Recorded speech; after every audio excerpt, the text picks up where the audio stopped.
எல்லோருக்கும் வணக்கம். நிதிஷ் திவாரியோட டைரக்ஷன்ல ரன்பீர் கபூர் நடிச்சிருக்கிற ராமாயண படத்தோட ட்ரைலர் ரிலீஸ் ஆகியிருக்கு. ராமாயண கதையை தான் இவங்க படமா எடுத்திருக்காங்க. இந்த ட்ரைலர் எப்படி இருக்கு, இந்த படத்தோட காஸ்டிங் எப்படி இருக்கு, இந்த ட்ரைலர்ல அனுமனை காணும்னு சில பேர் சொல்லியிருக்காங்க. அனுமன் எங்க, இதெல்லாம் தான் இந்த வீடியோல நம்ம பார்க்க போறோம். ராமாயணம் இந்தியாவோட மிக பழமையான இதிகாசங்கள்ல ஒன்று. மகாபாரதத்துக்கும் ரொம்ப முந்தையது. ராமாயணத்தை இதுக்கு முன்பே பல மொழிகளில் பல முறை சினிமாவாக எடுத்திருக்காங்க.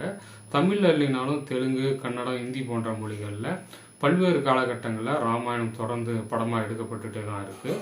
பல முன்னணி நடிகர்கள் ராமனாக நடிச்சிருக்காங்க. இந்த ராமாயண படம் 2 பாகங்களாக உருவாக்கப்பட்டிருக்கிறதா படக்குழு சொல்லியிருக்காங்க. முதல் பாகம் இந்த வருஷம் தீபாவளிக்கும், அடுத்த பாகம் அடுத்த வருஷமும் ரிலீஸ் ஆகணும்னு சொல்லியிருக்காங்க. இந்த படத்தோட ட்ரெய்லரை பார்த்தோம்னா இதுக்கு முன்பு வந்து ஆதி புருஷோட இந்த படத்தோட ட்ரெய்லர் பெட்டராகவே இருக்கு. மிகப்பெரிய ஸ்டார் காஸ்டிங்கோட மிக பிரம்மாண்டமா படமாக்கப்பட்டிருக்கு. இந்த ராமாயண படத்துல ராமரா ரன்பீர் கபூர் நடிச்சிருக்காரு. ரன்பீர் கபூர் 2007 சஞ்சய் லீலா பன்சாலியோட டைரக்ஷன்ல சாவரியாங்கிற படத்துல ஹீரோவா அறிமுகமானாரு. தொடர்ந்து இந்தியில பல படங்கள் நடிச்சிருந்தாலும் இந்தி சினிமாவை தாண்டி தென்னிந்திய ரசிகர்களுக்கு ரன்பீர் கபூரை பெரிய அளவுல தெரியாது. இப்போ கொஞ்சம் வருஷமா, அதாவது பிரம்மாஸ்திரா, அனிமல் போன்ற படங்களுக்கு அப்புறம் இவர் இந்தி சினிமாவையும் தாண்டி தென்னிந்திய ரசிகர்களுக்கும் நன்கு தெரிஞ்ச ஹீரோவா மாறி இருக்காரு. இவரோட அனிமல் படம் தமிழ்லயும் நல்லா ஓடி இருக்கு. அனிமல் படத்தோட மிகப்பெரிய ஹிட்டுக்கு அப்புறம் ரன்பீர் கபூர் பேன் இண்டியா ஹீரோவா ஆகியிருக்காரு. சீதையா சாய் பல்லவி நடிச்சிருக்காங்க. சாய் பல்லவி மலையாளம், தமிழ், தெலுங்கு போன்ற மொழிகளில் பல படங்கள் நடிச்சிருக்காங்க. இப்போ சில ஹிந்தி படங்கள்லையும் நடிச்சிருக்காங்க.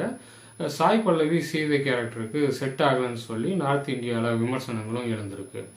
ராவணனா கன்னட நடிகர் யாஷ் நடிச்சிருக்காரு. யாஷும் ரன்பீர் கபூர் மாதிரி தான் 2007 கன்னடத்தில் நடிச்சிட்டு இருக்காரு. ஆனாலும் இவர் கன்னடத்தை தாண்டி மற்ற மொழி ரசிகர்களுக்கு தெரியாம தான் இருந்தாரு.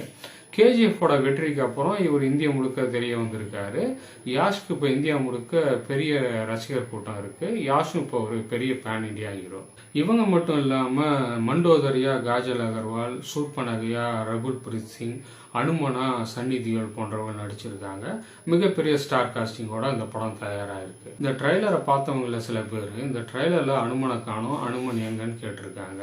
நம்ம முதல்லயே சொன்னோம் இந்த படம் 2 பாகங்களா உருவாகி இருக்குன்னு.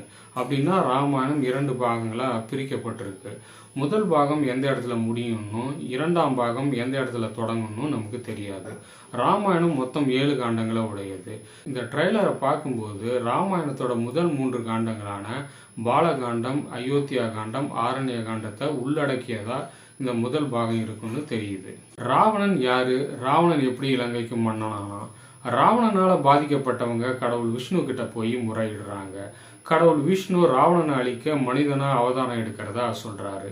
அதே காலகட்டத்துல பூமியில மன்னன் தசரதன் குழந்தை வேண்டி புத்திரகாமுஷ்டி யாகம் பண்றாரு. தசரதனோட மூத்த மகனா விஷ்ணு பிறக்கிறாரு. அவருக்கு ராமன் பேர் வைக்கிறாங்க. ராமன் வளர்ந்து கொஞ்சம் பெரிய பையனா ஆகிறாரு. ராமருக்கும் சீதைக்கும் கல்யாணம் ஆகுது. ராமரும் சீதையும் அயோத்தியில சந்தோஷமா வாழ்றாங்க. அதன் பிறகு ராமன், சீதை, லக்ஷ்மணன் 3 பேரும் வனவாசம் போறாங்க. வனவாசத்தோட பிற்பகுதியில சூர்பனகையை சந்திக்கிறாங்க. சூர்பனகையோட ஏற்படுற ஒரு மோதல்ல லக்ஷ்மணன் சூர்பனகையோட மூக்க அறுத்துடுறாரு. சூர்பனகைக்காக ராவணன் சீதையை கடத்திட்டு போறாரு. சீதையை தேடி ராமனும் லக்ஷ்மணனும் போறாங்க. அது வரைக்கும் இந்த ட்ரெய்லர்ல காட்டப்பட்டிருக்கு. அதன்படி பார்க்கும்போது ஆரண்ய காண்டத்தோட முடிவு வரைக்கும் இவங்க படமா எடுத்திருக்காங்க. ஆரண்ய காண்டத்துக்கு அடுத்த காண்டம் தான் கிஷ்கிந்தா காண்டம். கிஷ்கிந்தா காண்டத்துல தான் அனுமன் வராரு. இந்த காண்டத்துல தான் ராமனும் லக்ஷ்மணனும் அனுமனை சந்திக்கிறாங்க.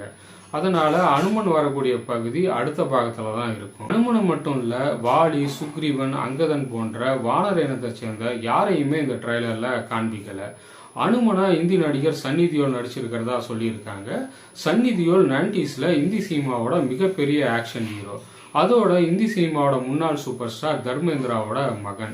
சன்னி தியோல் பஞ்சாபை சேர்ந்தவர். அதனால சன்னி தியோலுக்கு பஞ்சாப், ஹரியானா போன்ற மாநிலங்கள்லயும் பெரிய அளவுல ரசிகர்கள் கூட்டம் இருக்கு. அதனால சன்னி தியோல் அனுமனா நடிச்சிருந்தா கண்டிப்பா இந்த ட்ரெய்லர்ல அனுமனா காமிச்சிருப்பாங்க. இதையெல்லாம் வச்சு பார்க்கும்போதுதான் இந்த முதல் பாகம் ஆரண்ய காண்டத்தோட முடியுமோன்னு தோணுது. படம் ரிலீஸ் ஆகிறதுக்கு கொஞ்சம் முன்பு இன்னொரு ட்ரெய்லரும் ரிலீஸ் பண்ணுவாங்க. அந்த ட்ரெய்லரை பார்க்கும்போது நமக்கு உண்மை என்னன்னு தெரியும். இந்த வீடியோ உங்களுக்கு பிடிச்சிருந்தா லைக் பண்ணுங்க, ஷேர் பண்ணுங்க, என்னோட இந்த யூடியூப் சேனலுக்கு சப்ஸ்கிரைப் பண்ணுங்க. நன்றி, வணக்கம்.